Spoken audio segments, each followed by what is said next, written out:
Meus irmãos e minhas irmãs, paz e bem. Na antífona de hoje, o homem de coração puro e mãos inocentes é digno de subir a montanha do Senhor e de permanecer em seu santuário. Nós continuamos a percorrer a história dos reis de Israel e é um texto que é sempre interessante porque oferece o próprio autor uma interpretação teológica do fato que se está vivendo. Tal interpretação é muito importante porque nós temos o risco de vivermos a nossa existência empurrados pela vida e não termos a sabedoria evangélica de buscar discernir a nossa história. E é importante isso, transformar a nossa história em uma história de salvação. E de, em cada situação, buscar compreender a que conversão somos chamados.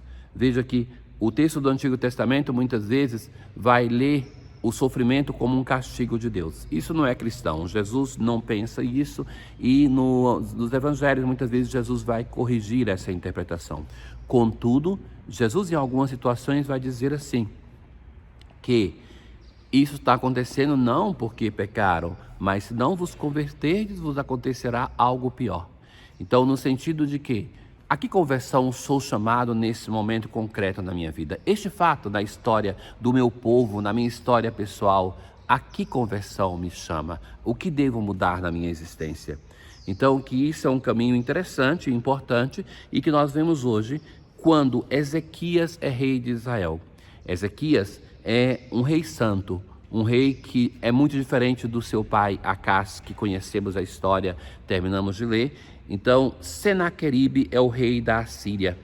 E ele manda dizer então a Ezequias, não te seduza o teu Deus, em quem confias, pensando, Jerusalém não será entregue nas mãos do rei dos assírios. Porque tu mesmo tens ouvido o que os reis da Assíria fizeram a todas as nações e como as devastaram. Só tu te vais salvar? Ezequias tomou a carta da mão do mensageiro e leu-a. Depois subiu ao templo do Senhor, estendeu a carta diante do Senhor e na presença do Senhor fez a seguinte oração. Veja que bela essa oração deste rei, que Ezequias de fato passará para a história como um homem de valor, um homem santo, diferente de outros reis de Israel. Então, ele recebe uma carta que é uma ameaça de Senaqueribe, que vai falar assim, olha, os reis da Assíria já destruíram tudo ao redor. Então, não se iluda que você, que é uma nação fraca, vai conseguir ser poupada. Não vai ser poupada. Então, a oração de Ezequias, Senhor Deus de Israel, que está sentado sobre os querubins, Tu és o único Deus de todos os reinos da terra. Tu fizestes o céu e a terra. Inclina o teu ouvido, Senhor, e ouve. Abre, Senhor, os teus olhos e vê. Ouve todas as palavras de Senaqueribe, que mandou emissários para insultar o Deus vivo. É verdade, Senhor, que os reis da Assíria devastaram as nações e seus territórios. Lançaram os seus deuses ao fogo, porque não eram deuses, mas obras das mãos dos homens, de madeira e pedras, por isso os puderam destruir. Mas agora, Senhor nosso Deus, livra-nos de suas mãos, para que todos os reinos da terra saibam que só Tu, Senhor, és Deus. Então, é uma profissão de fé que vai dizer assim, de certo, os outros povos foram destruídos, mas eram ídolos que eram feitos por mãos humanas, mas só Tu, Senhor, és Deus. Então, a súplica é que Deus intervenha na história. Então, Isaías, o profeta, filho de Amós, mandou dizer a Ezequias, assim fala o Senhor, Deus de Israel, ouvi a prece que me dirigiste a respeito de Senaqueribe, rei da Assíria. Eis o que o Senhor disse dele, a virgem filha de Sião despreza-te e zomba de ti. A filha de Jerusalém meneia a cabeça nas tuas costas, pois um resto sairá de Jerusalém e sobreviventes do monte Sião. Eis que fará o zelo do Senhor Todo-Poderoso. Por isso, assim diz o Senhor acerca do rei da Assíria. Ele não entrará nessa cidade, nem lançará nenhuma flecha contra ela, nem a assaltará com escudo, nem a cercará com trincheira alguma. Pelo caminho por onde veio há de voltar, e não entrará nessa cidade, diz o Senhor. Protegerei essa cidade e a salvarei em atenção a mim mesmo e ao meu servo Davi. Então, a promessa de Deus é que vai proteger a cidade de Jerusalém em atenção a ele mesmo, ao nome de Deus e ao servo Davi. E é interessante que vai se usar aqui, é das primeiras vezes que veio essa expressão, porque vai falar a Virgem Filha de Sião. Veja que chamar de virgem no Antigo Testamento não é um elogio, mas para dizer que é infecunda, que não tem nem a dignidade de ter um filho. E depois vai usar também uma outra expressão, que é o resto de Israel. Ou seja, aquilo que sobrou, que não tem nenhum valor, mas que é este o povo amado pelo Senhor. Então, de fato, veio uma peste que vai exterminar o exército de 185 mil homens da Assíria. E Senaqueribe, rei da Assíria, levantou o acampamento e partiu, voltou para Nínive e aí permaneceu. Então Deus manifesta o seu amor para com a casa de Davi, para com a cidade de Jerusalém. No Salmo 47 nós assim rezamos: grande é o Senhor e muito digno de louvores na cidade onde Ele mora. Qual a cidade onde Ele mora?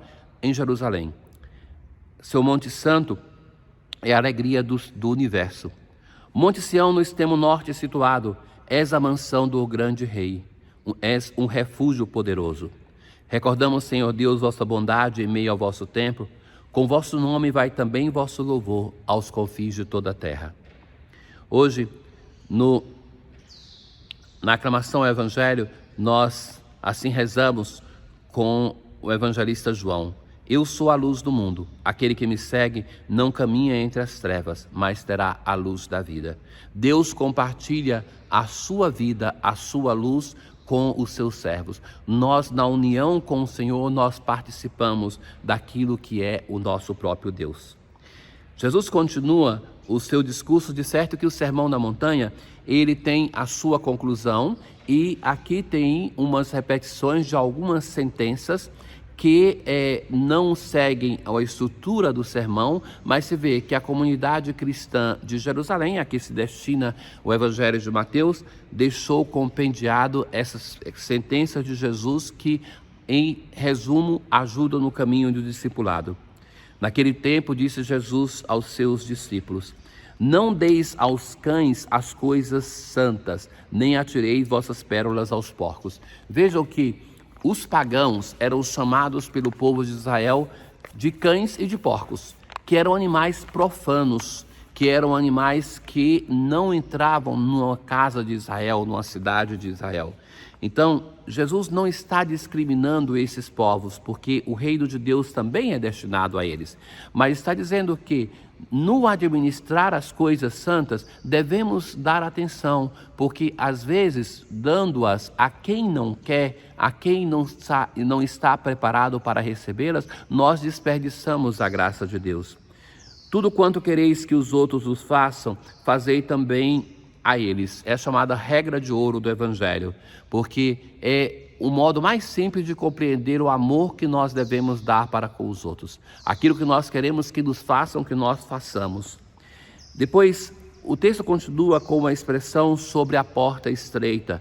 Entrai pela porta estreita, porque larga é a porta e espaçoso é o caminho que leva à perdição, e muitos são os que entram por ele.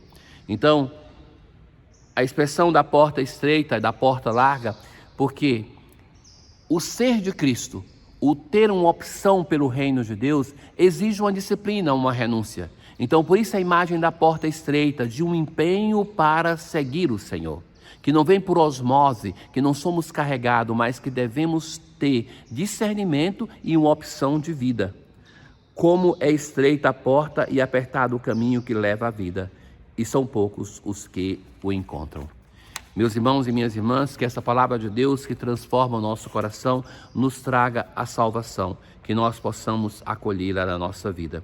Hoje nós celebramos São Luís Gonzaga e a oração antes da leitura, a oração da coleta vai dizer: ó Deus, fonte dos dons celestes, reunistes no jovem Luís Gonzaga a prática da penitência e a admirável pureza de vida.